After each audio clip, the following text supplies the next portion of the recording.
నమస్తే. నేను మీ Gopi. Welcome back to మన టీవీ. ఒక బ్రేకింగ్ న్యూస్ అని చెప్పుకోవచ్చు. పాలమిన, పూలమిన ఇప్పుడు ఈ స్థాయికి వచ్చినని గతంలో ఒకప్పుడు ఈ విధమైన ఏదైతే కామెంట్లతో బాగా హైలైట్ అయిన మల్లారెడ్డి కాలేజీలో ఒక దారుణం చోటు చేసుకుంది. సీఎంఆర్ కాలేజీ మేడ్చల్ జిల్లా కండ్లకోయలో ఒక దారుణం చోటు చేసుకుందని చెప్పుకోవచ్చు. అమ్మాయిలు స్నానం చేస్తుండగా, యువతులు స్నానం చేస్తుండగా ఆ యువతి ఏదైతే బాత్రూంలో సీసీ కెమెరాలు పెట్టి ఒక గొప్ప ఏదైతే పాడు చర్యకి పాల్పడ్డ ఏడుగురినైతే మాత్రం పోలీసులు అయితే అదుపులో తీసుకోవడం జరిగింది.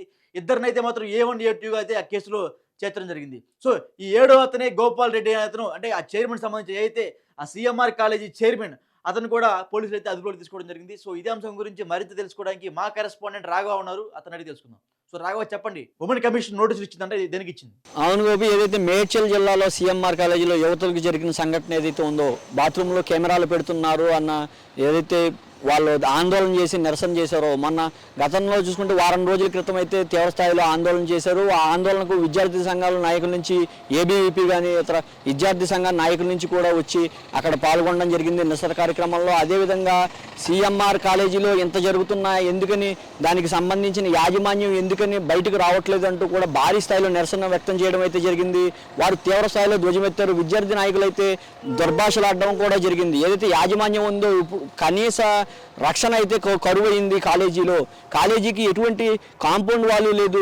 లేడీస్ కాలేజీకి జెంట్స్ వచ్చిపోయి వెళ్తున్నారు. కనీస భద్రత అయితే లోపించిందని అయితే విద్యార్థి సంఘాలు అయితే ధ్వజమెత్తడం జరిగింది. అదేవిధంగా చూసుకుంటే కాలేజీలో ఉన్న యువతలు కూడా, ఎవరైతే వంటగదిలో పనిచేసే ఇద్దరు యువకులపై అయితే కనుక అనుమానం వ్యక్తం జరిగింది. ఆ అనుమానం వ్యక్తం చేసిన గతంలో పోలీసులు కూడా వచ్చారు. పోలీసులు రంగప్రవేశం చేసి సంఘటనా స్థలంలో ముందు గమనించిన తర్వాత ఒక 5గురిని అయితే అరెస్ట్ చేయడం జరిగింది. ఆన్ ద స్పాట్లో 12 సెల్ ఫోన్లు అయితే స్వాధీనం చేసుకున్నారు.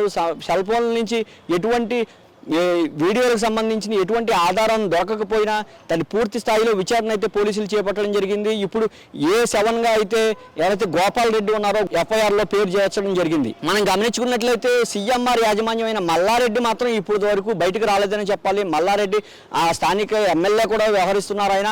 అయితే ఆయన కాలేజీలో ఎంత జరుగుతున్నా సరే ఆయన కనీస స్పందన లేదు. ఎంతో కష్టపడి వచ్చాను, పాలమ్మ పూలమ్మ అన్నారు. మా యువతలకు విషయంలో మటుకు నిర్లక్ష్యం వహిస్తున్నారంటూ కూడా అక్కడ స్థానికులు కూడా ఆగ్రహం వ్యక్తం చేయడం జరుగుతుంది. అదేవిధంగా గమనిస్తే మనం యువతులు ఎవరైతే ఉన్నారో మమ్మల్ని CCTV ఫుటేజీలు బాత్రూంపై వేలిముద్రలు అయితే ఉన్నాయి. రాఘవ, ఒకటి మనం చూసుకోవచ్చు, ఏదైతే పోలీసులు స్వాధీనం చేసుకున్నాయి ఆ 7 మొబైల్స్లో, అని 12 మొబైల్స్ అన్నారు, బట్ 7 మొబైల్స్లోనే కొన్ని వీడియోలు కనిపించాయని కొంతమంది చెప్తున్నారు. సో ఆ 7 మొబైల్స్లో ఏమన్నా ఆ యువతులకు సంబంధించిన బాత్రూంలో చేసిన ఏదైతే ఆ స్నానాల వీడియోస్ కానీ అవన్నీ ఏమన్నా ఆ ఫోన్లో నిర్బంధించున్నాయేమన్నా? అది నిర్బంధించున్నాయంటే దాని గురించి అయితే పూర్తి సమాచారం అయితే బయటకు ఇవ్వలేదు. ఎందుకంటే అది మహిళలకు సంబంధించిన విషయం కాబట్టి దాన్ని పూర్తి స్థాయిలో గోప్యంగా ఉంచారని పోలీసులు అయితే తెలుస్తుంది. అయితే యువతుల మధ్యకు సుమారు 300 వీడియోలు తీశారు ఉండొచ్చు, అది ఇదని లెక్కలు కూడా చెప్తున్న పరిస్థితి అయితే ఉంది. వారు ఎన్ని రకాలుగా ఆరోపిస్తున్నారు ప్రధానంగా. అయితే బాత్రూంపై కూడా వేలిముద్రలు కనబడడంతో అనుమానం బలాన్ని చేకూర్చే విధంగా అయితే అక్కడ సంఘటన స్థలంలో ఉందనేది చెప్పుకోవచ్చు. ఏదైతే సీఎంఆర్ సంబంధించిన లేడీస్ హాస్టల్కి సంబంధించిన ఎటువంటి రక్షణ వలయం లేకుండా, ఎటువంటి కాంపౌండ్ వాల్ కానీ, అది యథేచ్ఛగా బాయ్స్ కూడా అటు ఇటు తిరగడంతో మహిళలు అయితే అక్కడ పూర్తి స్థాయిలో ఇబ్బందులు పడుతున్నారని అయితే వారు బాహాటంగా చెప్పడం జరుగుతుంది. అయితే దీంట్లో ప్రధానంగా మనం గమనించాల్సింది ఏంటంటే, మహిళలు కానీ యువతులు కానీ ప్రధానంగా బయటకు వచ్చే ఇటువంటి విషయాల్లో బయటకు వచ్చి మాట్లాడే పరిస్థితి అయితే ఉండదు.